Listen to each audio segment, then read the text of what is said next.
With their deep dark eyes and gray-skinned bodies, they are pop culture's most familiar aliens, and they are known as the Greys. But what do we know about these presumed extraterrestrials? Eyewitnesses swear they have encountered these aliens, and they believe the Greys are here on a diabolical mission, abducting humans and conducting reproductive experiments. This is a very real phenomenon. Something is happening to these people. Who are they? Where are they from? And what do they want? Are they real? The Greys. They are depicted in books, magazines, and in the movies. They are commonly described as being about 4 feet tall, with huge bald heads that sit on gray, frail, hairless bodies. These creatures have small noses, or no noses at all, slits for mouths, no ears or visible reproductive organs, and very distinctive eyes. They come to a point, not actually a point, but they just come up like almonds, big almonds. Almost a black, dark brown. They're dark. Those who maintain that extraterrestrials do exist often portray Greys as the bad guys of the alien world. The Greys, from what I know, are just like the worker bees. When they come and get you, they come and get you. They took time out of my life and replaced it either with a blank spot or with a scary memory. If there are Greys or any other alien species, and they're here, what do they really want? What is their agenda? An effort to create an offspring race that perhaps had the best qualities of humanity and the best qualities of these alien beings.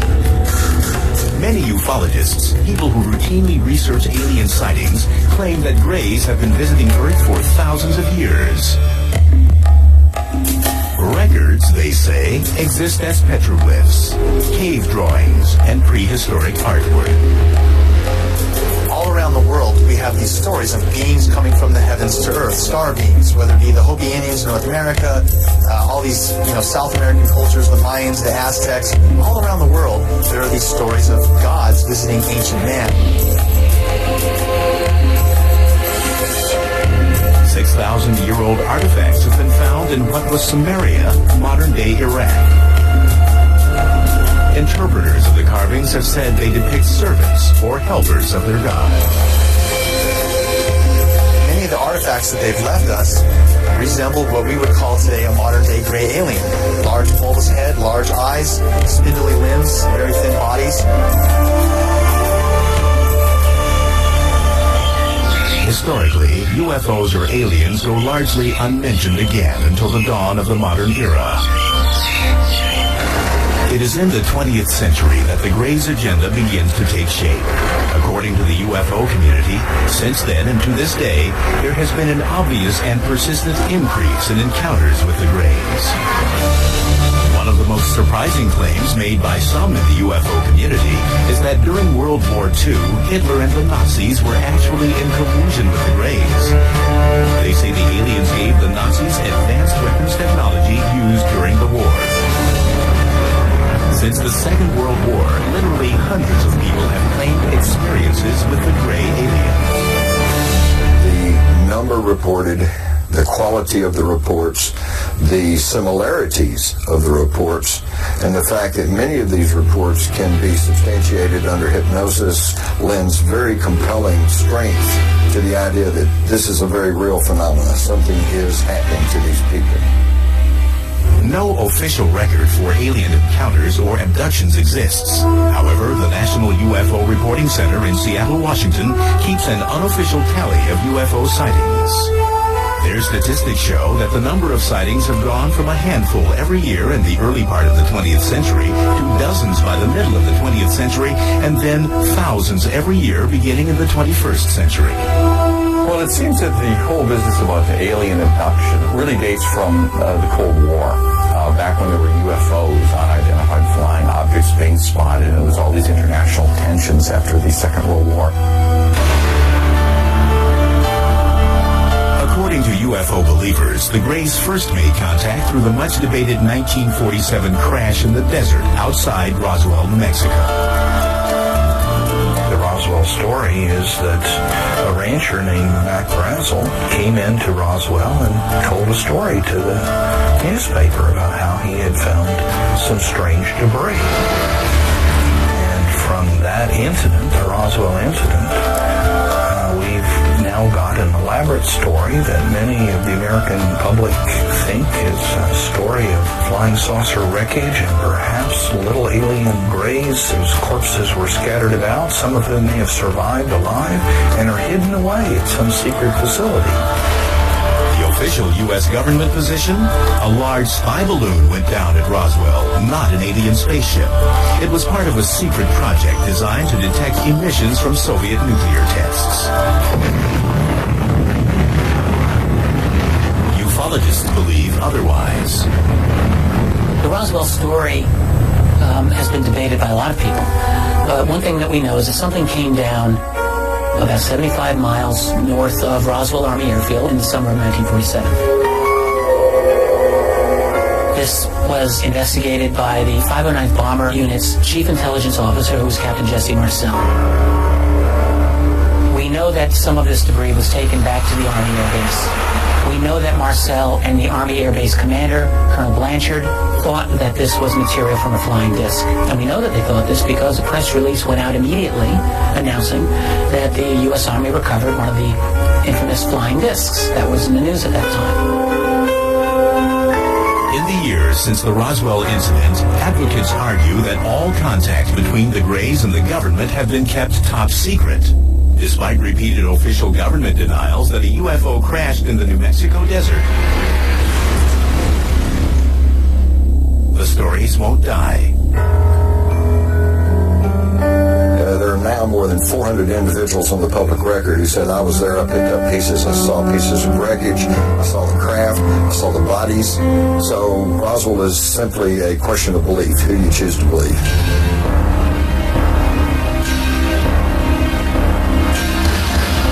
Fact or fiction, UFO sightings increased dramatically after the Roswell incident. In the 1950s, movie makers soon seized on these stories, and for the first time, alien creatures appeared invading Earth with an agenda, sometimes evil. Films like The Thing and Plan 9 from Outer Space tapped into the public's fascination and fears of UFOs. The Day the Earth Stood Still warned of terrible consequences if Earth did not press forward into space as a friendly partner. Stories of abduction by an alien race called the Greys soon followed. It was only really until the 1960s that people began to believe that they were actually being abducted themselves by beings from other planets. In 1961, a New Hampshire couple became the first people in history to officially report being abducted by the Greys. The Betty and Barney Hill story, of course, is one of the abduction experiences that kind of kicked off the whole abduction phenomenon.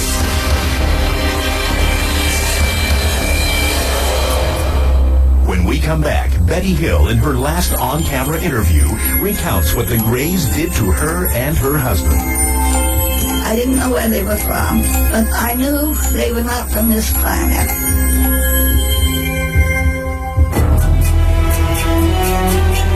The case of Betty and Barney Hill remains the seminal alien abduction tale. It stands as the first ever recorded encounter with the Greys, the most popularly noted alien species said to visit the Earth. It allegedly occurred near Portsmouth, New Hampshire on September 19, 1961. To this day, skeptics cannot dispute every detail of the story.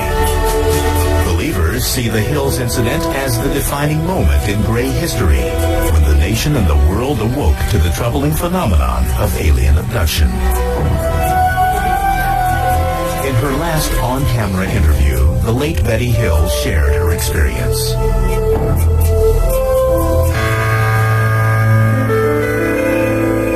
My husband Barney and I are returning from Montreal, Canada.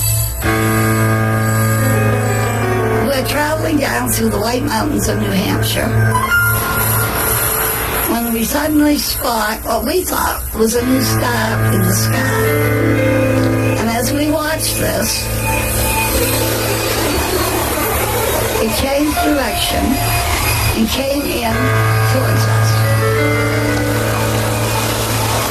Barney pulled over, grabbed a pair of binoculars, and stepped out of the car to get a closer look at the menacing flying object. Betty Hill's niece, Kathy Martin, was a teenager when this incident occurred. At that time, through the binoculars, he saw the leader, what he called the leader, and crew members. There were people looking down at him. And as he's watching, it began to descend.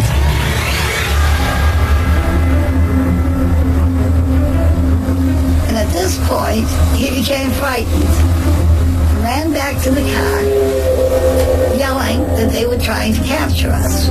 She was screaming to him, "Barney, you damn fool, come back here. Get back here." They sped off. A short while later, they heard a buzzing sound. They turned onto a logging road and stopped.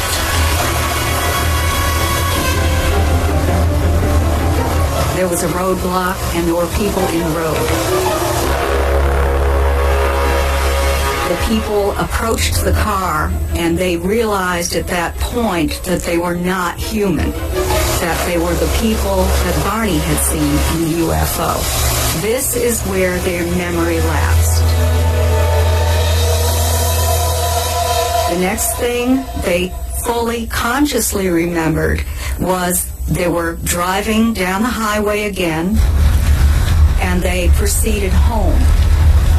When the Hills noticed the time, they realized that about 2 hours had elapsed that neither of them could account for. That was just the beginning of a mystery that would soon unravel. For nearly 2 years after their experience, the Hills had troubling nightmares. They went to several medical specialists and eventually were referred to Dr. Benjamin Simon, a highly respected Boston psychiatrist and neurologist with an extensive background in hypnotic therapy. Dr. Simon told us these UFO people had caused us to have amnesia. And Dr. Simon removed the amnesia so that we could remember clearly all that had happened. They took us on board their craft,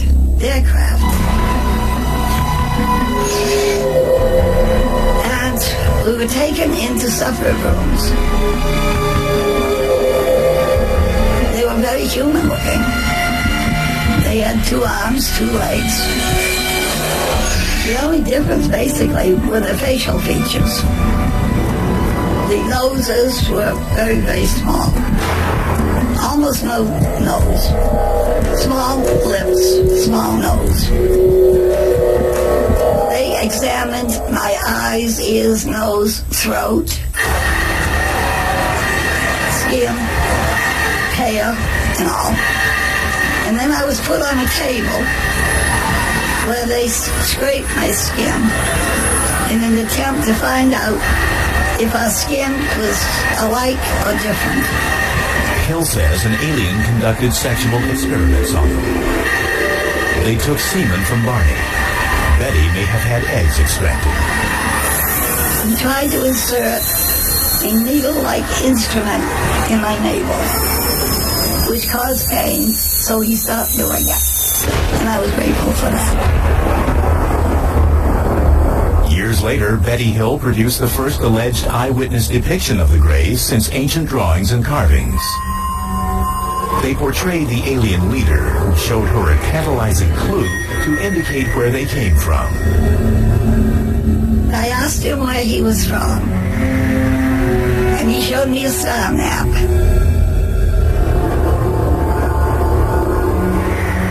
In a hypnotherapy session, a few years after her encounter, Betty drew a map of an alien star system.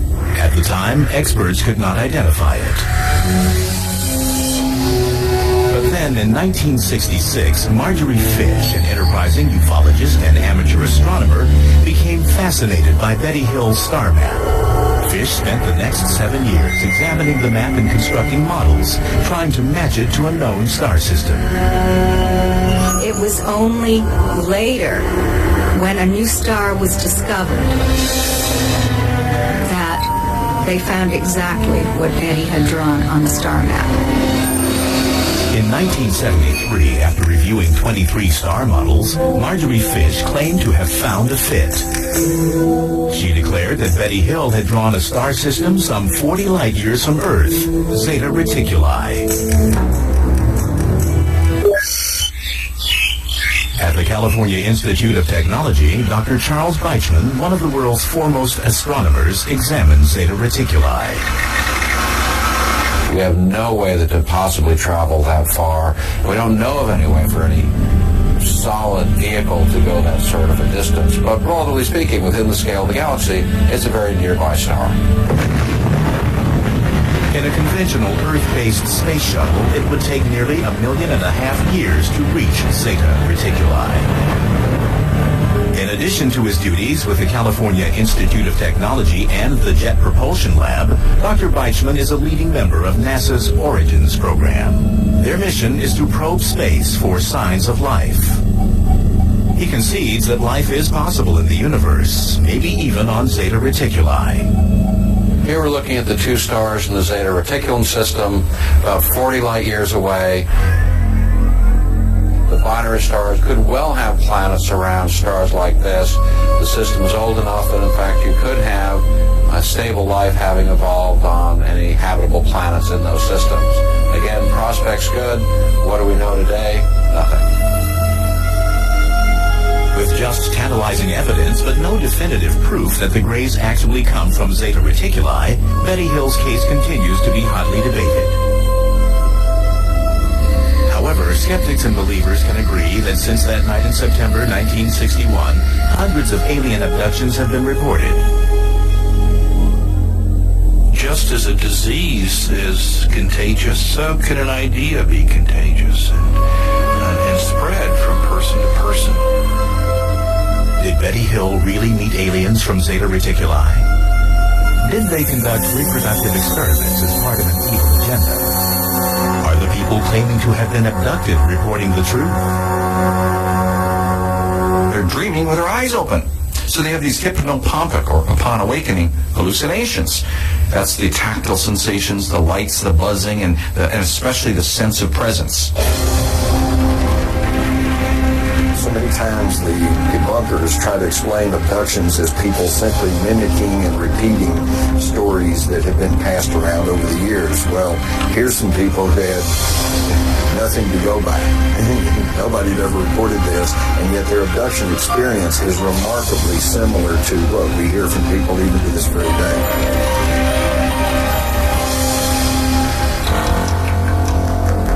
When UFO Files returns, charges that the U.S. government is conspiring to keep the true nature of the Greys' agenda from the public.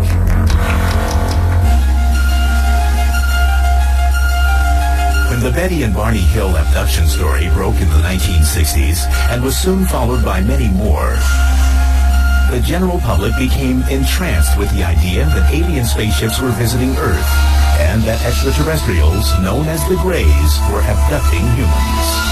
But in 1969, the U.S. Air Force dismissed the accounts in an investigation codenamed Project Blue Book.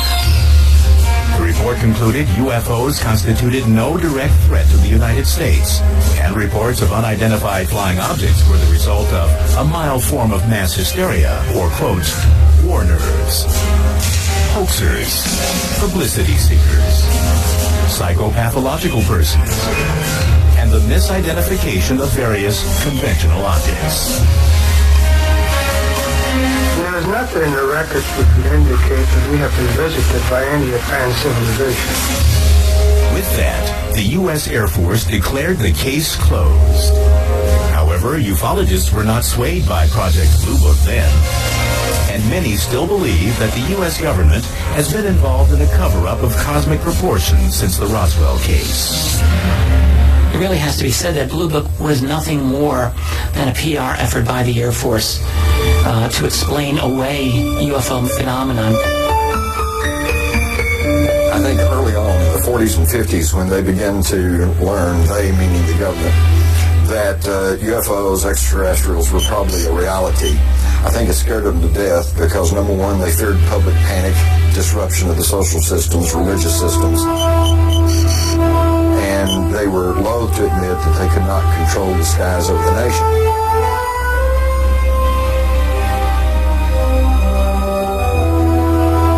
And try as the Air Force might to debunk UFOs again and again through the 50s and 60s, whoever's operating these UFOs didn't appear to read the Air Force reports because they kept showing up. Ufologists argue that Project Blue Book cannot account for a large number of cases. Out of 12,618 UFO reports, 701 remain unsolved. One of the most intriguing unsolved cases took place at Holloman Air Force Base, New Mexico in 1964. According to the story, an alien spaceship landed at the base. Several Greys emerged and were greeted by U.S. military personnel. It later became the basis for the famous closing sequence in Steven Spielberg's Close Encounters of the Third Kind.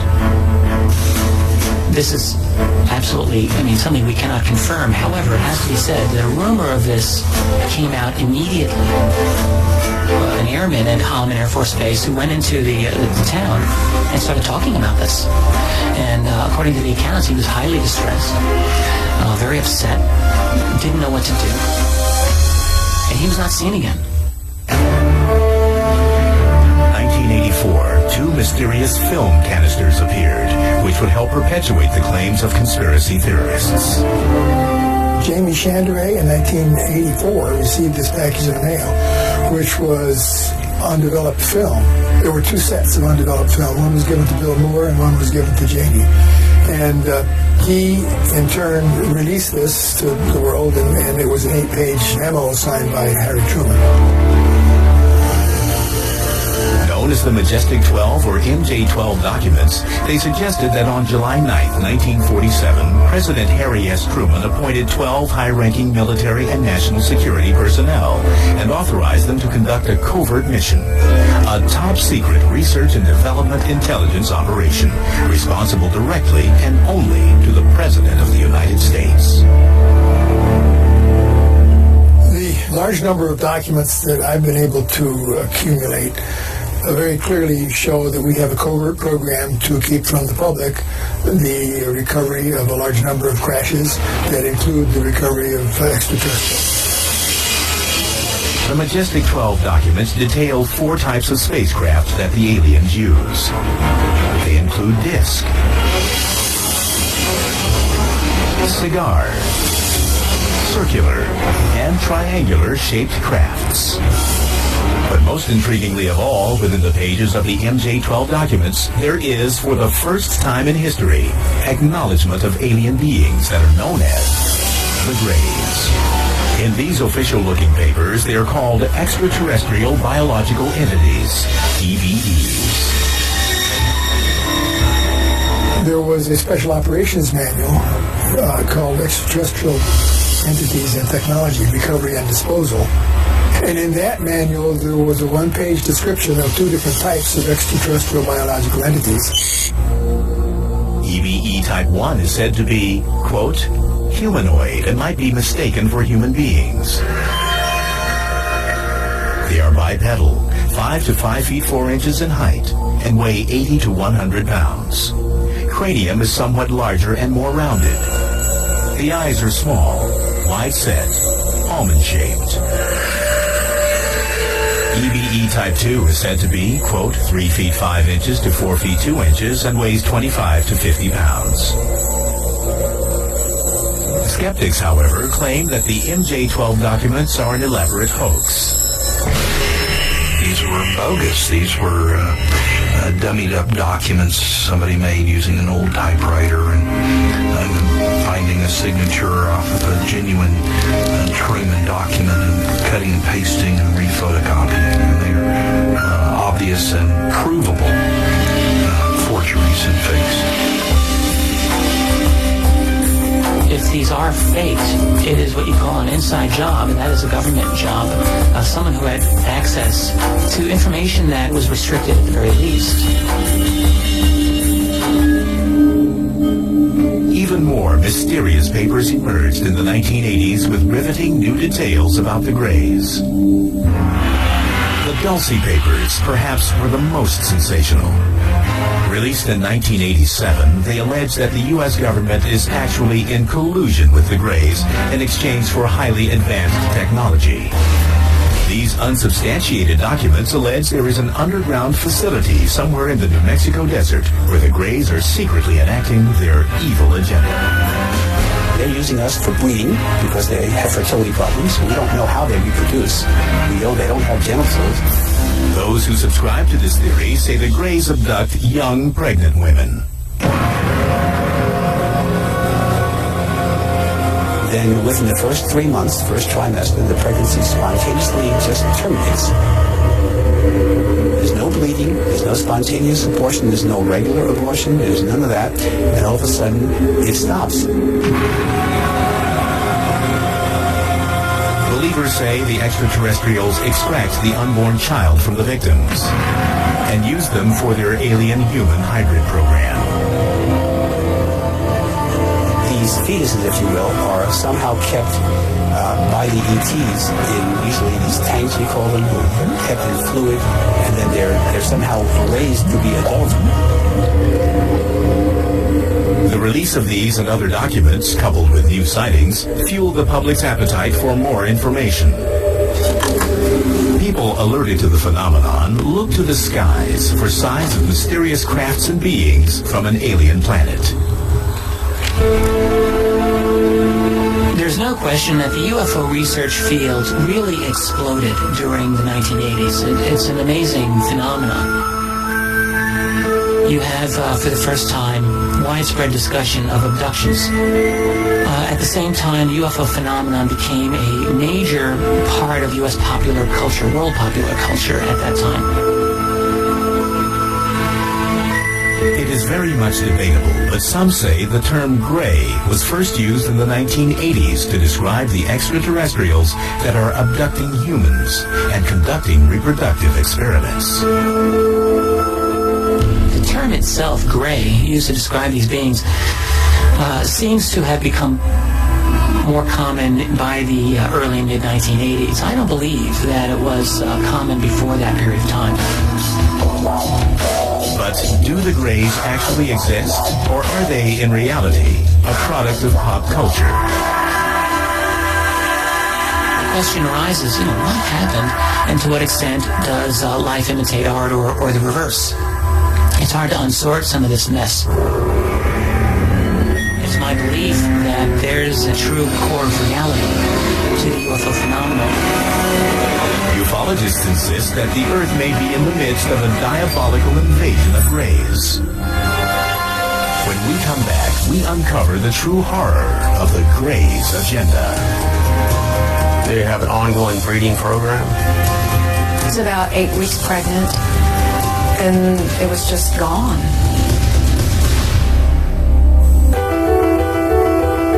As the 21st century unfolds, the numbers of alleged gray alien abductions, according to members of the UFO community, are rising.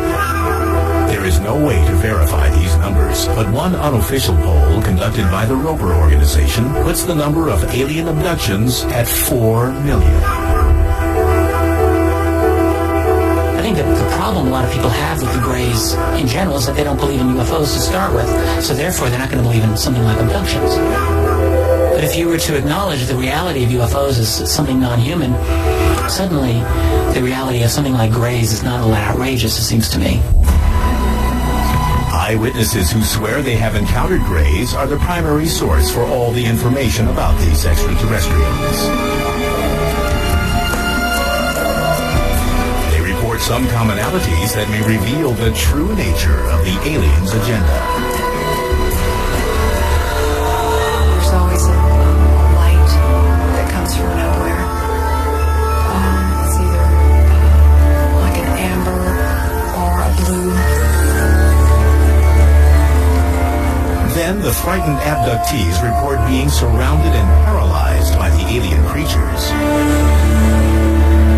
They're not just making you immobile. They put you almost in like a comatose state.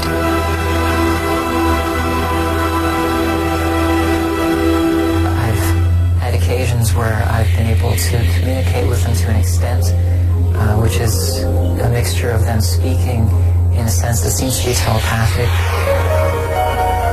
Some even claim the Greys will often whisk their human prize away into space. And you find yourself in, for lack of a better word, an alien environment where there's lots of light, everything is very poetic is almost the word to use to describe the environment because it feels very surreal. Abductees say that once on board, the Greys perform medical examinations, which some describe as being extremely painful. There were experiences which to me suggested that there was a biological, reproductive element of my experiences, and that's commonly widespread. So I'm not ashamed in reporting that. If the Greys are actually here, what's their real agenda? A lot of people think that they're coming to totally destroy us, and some people think that, and some people think that there are others coming to help us not be destroyed.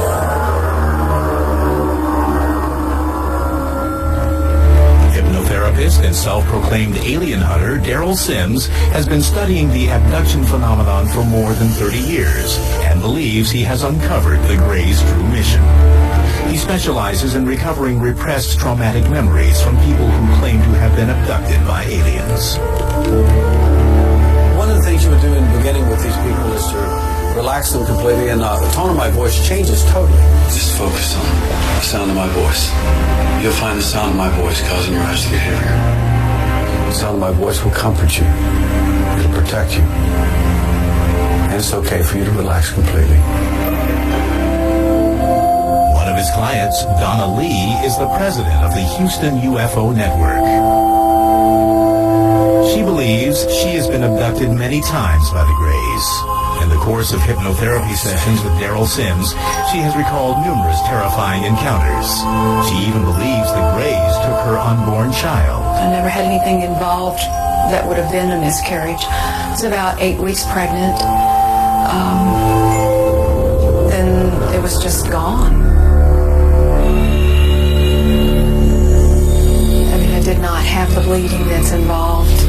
Nothing. In a later regression session, Lee recalled being in a brightly lit, sterile room. They brought a young girl into the room and left her there with me. And she was a hybrid, what we consider a hybrid, although she looked a lot like me. Her hair she had really bad hair though, but she looked a lot like me. And she was about the age that my child would have been at that point. Lee claims the hybrid child was about 9 years old. She sat there. I had that realization in that moment when they left me there with her, and she looked at me that I know you. And it was this very sad, almost overwhelming sadness. For a while, I would still recall that longing for that again. To many experts, accounts of alien abductions are merely a product of an overactive mind. They say under hypnosis, subjects are open to suggestions. Well, what happens under hypnosis is that people will generate imagery that they will often mistake for memories of things that actually happen rather than things that they're just producing. Second point is that when people recover these sorts of quote-unquote memories under these hypnotic regression sessions, they tend to credit them as being true.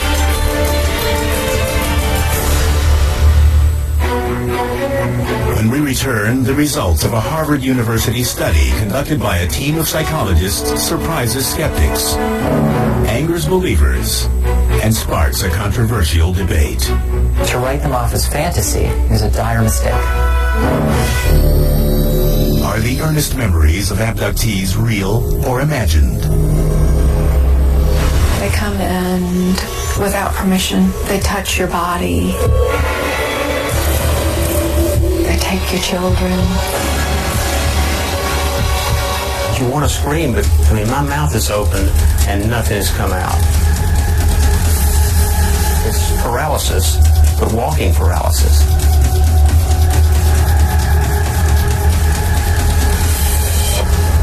Do the Greys exist? And if so, are they on a devious mission?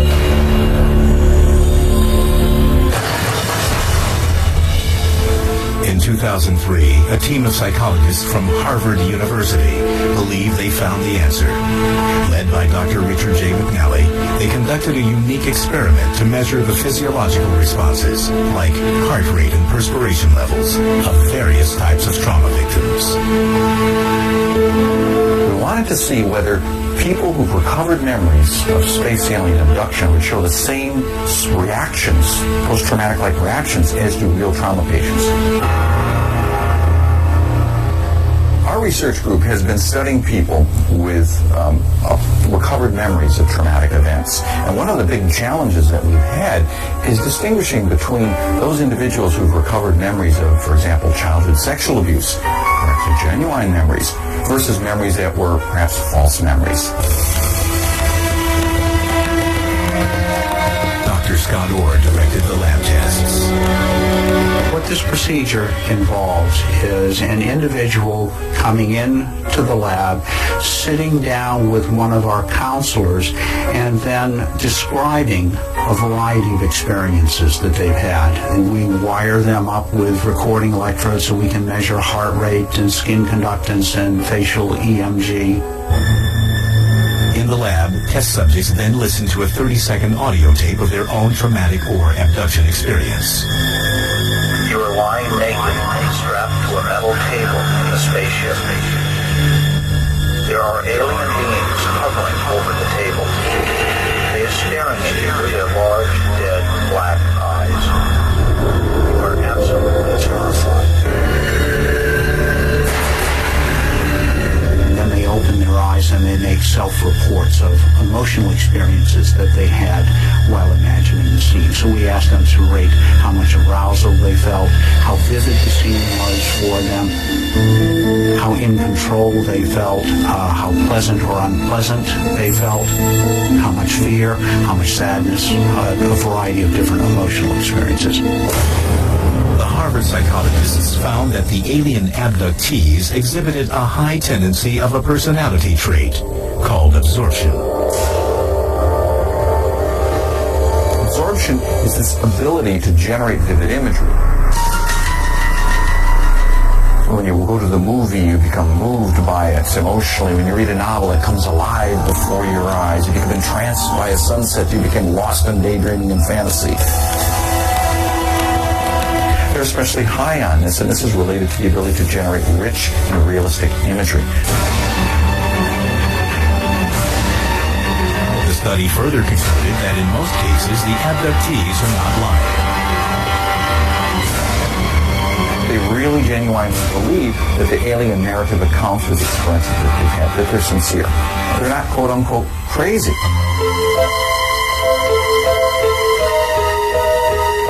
Now, these particular events are sleep paralysis episodes. These things are really normal events. They don't indicate pathology. But what happens during rapid eye movement sleep, REM sleep, the stage of sleep when we do most of our dreaming, we're entirely paralyzed. When you combine all of these things together, you have yourself a space alien abductee. However, a former McNally test subject believes the Harvard study is fatally flawed. It might be that alien encounters do involve an altered state of consciousness, but to write them off as fantasy, I think, is a dire mistake, and that's where it goes wrong. I myself have had sleep paralysis. I know that the sensations are superficially similar to that of alien contact. Although there are similarities, it doesn't go far enough to account for it. But if Boucher and his fellow abductees are right, and the Greys really do exist, then they must come to Earth from somewhere. If not from Zeta Reticuli, then where? It's a 2,500-year-old question, goes back to the ancient Greeks who asked, is there life beyond the Earth? And now we're bringing the tools of 21st century science and technology to answer what simply is a very old question.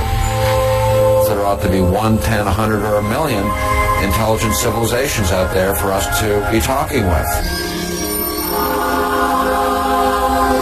People who claim to have been abducted believe that intelligent alien life forms not only exist, but are already here. And they have crossed the cosmos with a purpose. I think the Greys' agenda is to make a better future for their children. I think it's that simple. And I think that part of that agenda entails also ensuring that humanity is also going to continue. I think it's a mutually beneficial agenda. Psychologists maintain, however, that the alien phenomenon is a product of overactive imaginations. The Greys, in my view, are in fact hypnopompic visual hallucinations that occur when people are arising out of a sleep paralysis episode. And their purpose for coming to Earth? They don't have one. They're hallucinations. It's good to have an open mind. And not so open that your brains fall out. Is the Greys' agenda real or imagined? Alien abduction? Fact or fiction? It's still a mystery, just like most abductions. They're never going to tell you why they're here, or who they are, or why they do what they do. Is it possible that ETs exist? They're here, and they've been here for a long time.